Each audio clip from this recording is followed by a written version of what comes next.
I think I figured out racism. White people are just jealous of colored people because black is a dominant gene. Scientific fact. Why do you think you always hear white people say shit like, oh, I look so ugly pale, I need to go outside and get some color? Why do you think they invented shit like the spray tan? And as we've seen, that ain't for everybody. Why do you think they invented shit like the tanning bed? Two white people get together, make a white baby. Two black people get together and make a black baby. They can also make a white baby. That's called being albino. Two white people can't get together and make a black baby. It's not possible. Don't get it twisted. Blackness is greatness. Blackness is dominant. Keep your heads up.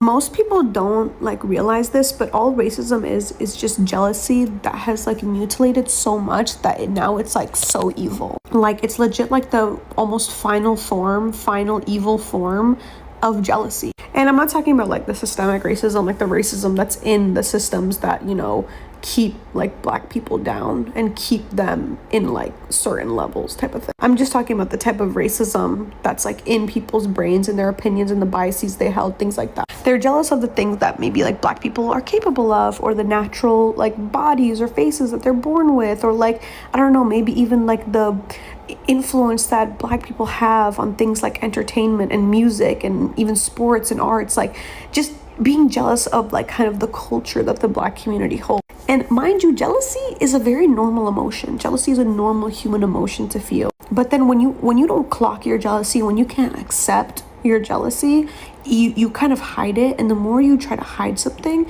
the more it mutilates into something really, really evil. It's very similar to misogyny. It's very similar to hating women. Men, the thing is that a lot of people who are racist don't even realize they're racist. They'll have black friends and stuff like that, you know what I mean? But you don't actually look at black people as someone who is of equal, is equal to you. But yeah, it's very similar to women, because at the end of the day, a lot of men and women too, who hate other women and don't even realize it, it's because they're jealous of them. They're jealous of the privileges women have, and they're very different things. But then once you cross over women and also black women, it just turns into a whole different ballgame.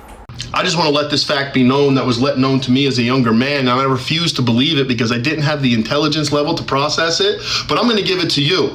The reason that a lot of white men are racist towards black men is because they feel inferior, and they would be right. I mean, we're talking about the same people that we enslaved in this country for hundreds and hundreds of years, and then didn't give them any rights and made them fight tooth and nail for every right that they ever got. And they're still right here next to us doing the same shit that we're doing, and you feel that inferiority. And just in case you forgot, racism is jealousy disguised as hatred. Literally. Let's look at all the traits of a jealous person. What do they normally do? Well, for one, they try to humble you or bully you, just like racist people do. What's another thing they do?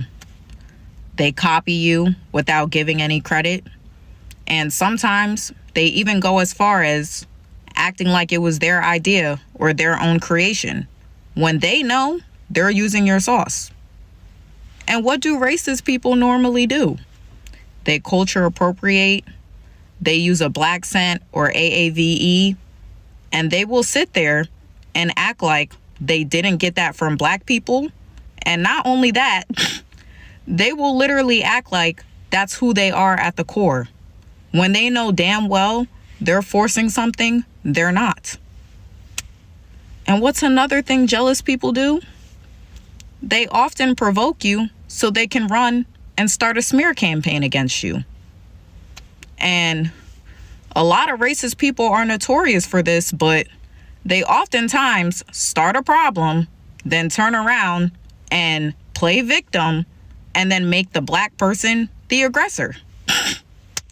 So, I mean, when you look at it like that, you will come to realize at the end of the day, when somebody is racist, it's simply because they are jealous. That is it. They are not happy in the skin they're in, and they are mad that they're not you. Simple. I'm Kylie, and I'm obviously white. I grew up in a conservative white family, and I know there's been a lot of discourse about whether white people should talk about racism, and here's my argument for why I think that not only should we, but we have to. A lot of racism in white families occurs behind closed doors. I've been over at friends' parents' places and heard them say some pretty obscene things about people of color, assuming that I am on their side simply because I am white. Obviously, this makes for some awkward conversations when I do call them out, but point being, the depths of the racism and the darkness that seeps in deeply into these families can only, in my opinion, truly be exposed by other white people, because they will never be their full racist selves around anyone who is not white. They like to save face publicly and say that they're not racist, but then again, if you go into their homes and you hear the things they say, that would suggest otherwise. I just encourage you, if you're a white person and you know people like this, please say something. Don't just ignore it for fear of conflict. After a good 20 plus years of talking day in and day out to white people about racism, I feel very confident to say that there is something profoundly anti-black in this culture. And that nothing seems to turn white people's cranks of resentment, like thinking black people got something over on us that they didn't deserve. And the deeper belief is that they're inherently undeserving. I believe in the white mind, black people are the ultimate racial other. Well, historically, we projected our sins onto the black body, right? Lazy, shiftless, criminal. We projected our sins onto the black body. Right? Today, in addition to doing that, we obscure the system of racism that we uphold, and we exempt ourselves from its forces. Right? And we do this in a way that appears to be progressive, right? That race doesn't matter to us. Chapter 3 looks at racism after the Civil Rights Movement. And after the Civil Rights Movement, it made a brilliant adaptation. So post-civil rights, racism got reduced to the following formula. A racist is an individual who consciously does not like people based on race and is intentionally mean to them. Always an individual, must be conscious, must be intentional. And that definition exempts virtually all white people from the system of racism. This definition, I believe, is the root of virtually all white defensiveness on racism. It makes it virtually impossible to talk to the average white person about the inevitable absorption of a racist worldview that we get from being socialized in a racist culture in which white supremacy is the bedrock. Because you suggest that anything I have done is racially problematic in any way, and I'm going to hear a question to my moral character. And I'm going to need to defend my moral character. You know, we've probably seen this a million times, right? WH1TE talks about, it's really been only in the last couple of decades that people of color have had dominion over their own bodies. And so entitlement to people of color's bodies comes out in lots of ways, right? From just violating the space, to touching the bodies, to expecting you to carry the emotional burden of race, you know, all of that. White people in North America live in a society that is deeply separate and unequal by race, and white people are the beneficiaries of that separation and inequality. As a result, we are insulated from racial stress at the same time that we come to feel entitled to and deserving of our advantage. Given how seldom we experience racial discomfort in a society we dominate, we haven't had to build our racial stamina. Socialized into a deeply internalized sense of superiority that we either are unaware of or can never admit to ourselves, we become highly fragile in conversations about race. We consider a challenge to our racial worldviews as a challenge to our very identities as good moral people. Thus, we perceive any attempt to connect us to the system of racism as an unsettling and unfair moral offense. The smallest amount of racial stress is intolerable. The mere suggestion that being white has meaning often triggers a range of defensive responses.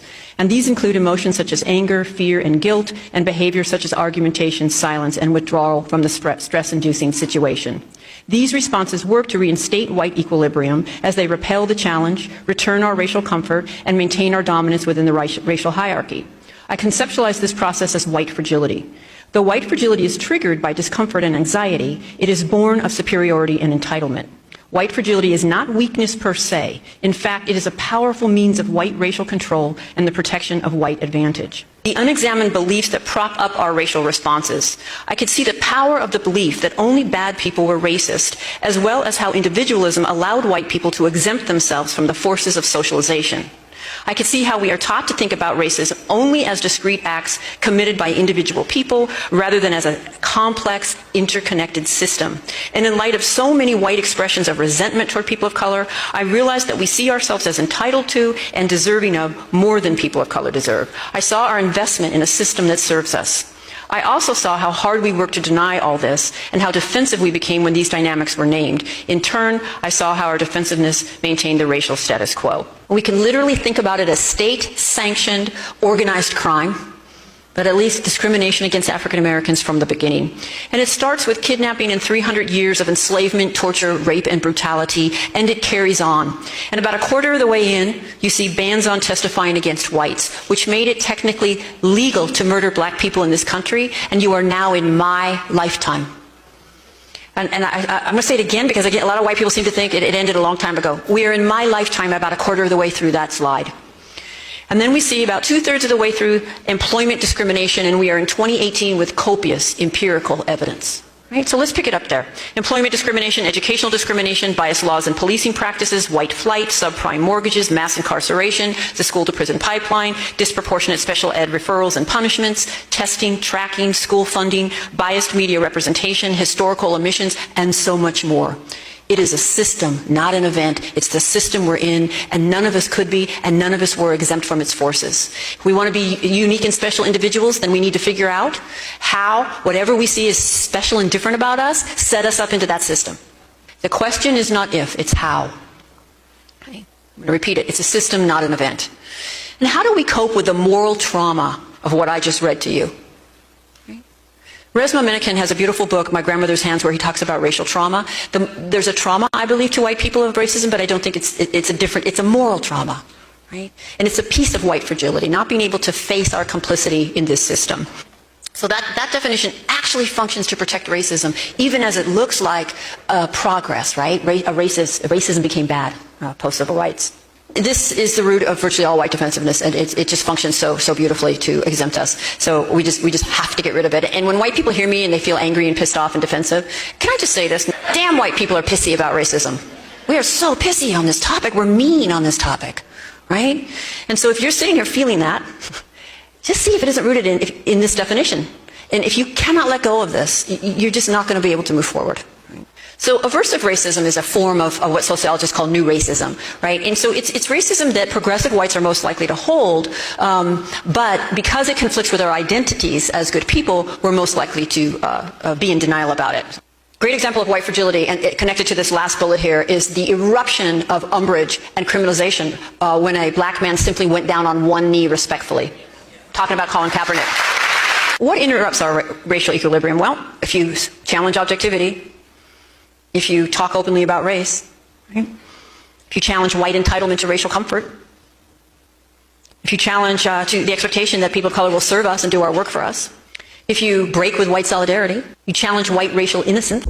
I'm just gonna say it, right? If more white people would stand up against racism, we could probably get it to damn near end, y'all. I'll stand up for it. I know racism isn't right, but I need more white people to jump on this train to help me take a stand against racism. There are white people out here, y'all, that's got people thinking that we are all racist when that is not what's going on. So we have got to put a message out to take a stand against racism. Like, I will start it off. I don't care. I will stand alone in it if I have to. But if you're a white person and you're with me on this, help me push the content out. There's only one way to do this, and it comes with just being in unison. That's the only way. There is power in numbers, y'all. I don't care if you're black, Mexican, Indian, Asian, whatever it is that your race, ethnicity is. You don't have to be white for me to like you. And everybody else that feels this way, I need you to get on this train right now. You're not going to notice racism until you start doing better than white people. Like, you're not going to notice it. A lot of them are not going to say nothing to you. A lot of them can tolerate black people now. Like, that's one thing that I've noticed. A lot of, like, they can tolerate black people just as long as you're in a position that's not, like, making them feel uncomfortable. Like, if you're like in a lower position, you have less money, you have less status or less education, then they feel very comfortable with you. They're not gonna say nothing to you. They're not even gonna bother with you. Like, by I mean tolerate is like, they can be cordial with you. They can say hello, greet you. Some of them might even be friends with you, but that's on the condition that you are not doing better than me at all. Like, I don't want you having more money than me. And if you do, they're going to become friends with you and then try to get as much information about you to like sabotage your life in some way or some fashion. That's one thing that I've noticed. And it's not just white people. This thing is like with Hispanics, Asians, is the world has this like, this particular outlook on how black people should be and where we belong in this social hierarchy and social realm.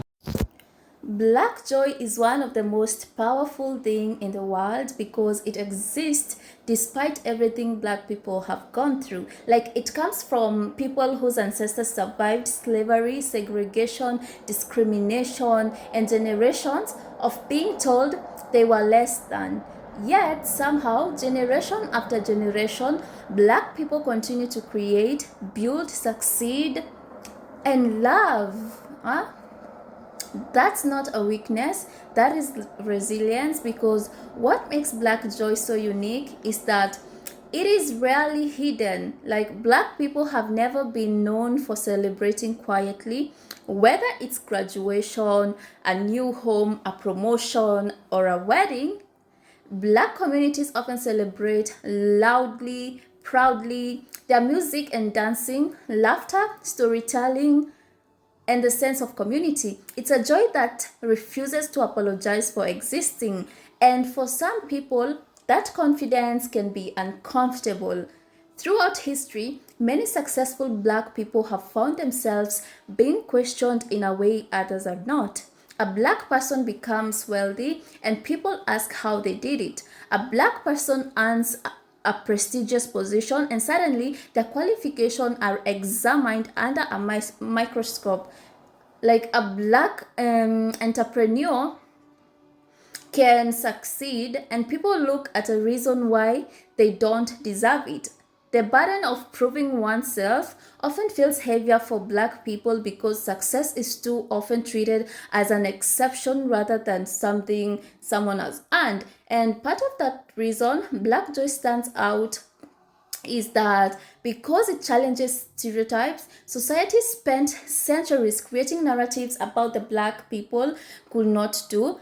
Every black family that built wealth, every black student who graduated, every black businesses like that have succeeded, every black artist who reaches the top becomes a living proof that those narratives were wrong. For people who are attached to those old ideas, that success can be difficult to accept. And at the same time, many communities were raised with the difficult cultural expectations, and some were taught that success should be celebrated quietly. Some were taught that showing too much emotion or pride is inappropriate. There is nothing wrong with that. But problems arise when people begin judging other cultures through their own lens. Like, what looks like confidence in one community may be labeled as showing off by another. What looks like joy may be viewed as arrogance. What looks like a celebration may be mistaken for attention seeking. And the truth is that black joy is not an attack on anyone else. It's not about being better than others. It's about refusing to let pain have the final word. It's about people who have every reason to be bitter but chose happiness anyway. It's about families who continue to dream despite obstacles. And the beautiful thing about joy is that it is not a limited resource. One person's happiness does not take away from another person's happiness. One community's success does not reduce other communities' opportunities. Yet some people still react as if black success is a threat rather than an achievement. They see black people winning and immediately look at explanations instead simply offering congratulations. Like, black joy deserves to be seen, black success deserves to be celebrated, and black people should never feel pressured to shrink themselves to make others comfortable. After everything black communities have endured and overcome, there is nothing wrong to celebrate victories loudly. There is nothing wrong with dancing, laughing, sharing accomplishments, and enjoying the fruit of hard work. So if black joy makes people uncomfortable, Perhaps the question is not why people like black people celebrate so openly. Perhaps the question is why some people are so uncomfortable seeing black people happy in the first place. So guys, what do you think? Is black joy showing off? Should black people stop celebrating themselves and just go into hiding just because other communities will feel like there's something happening which is not? So leave your thoughts in the comment section. Don't forget to give this video a thumbs up. Don't forget to subscribe if you haven't, and I hope to see you in my next video.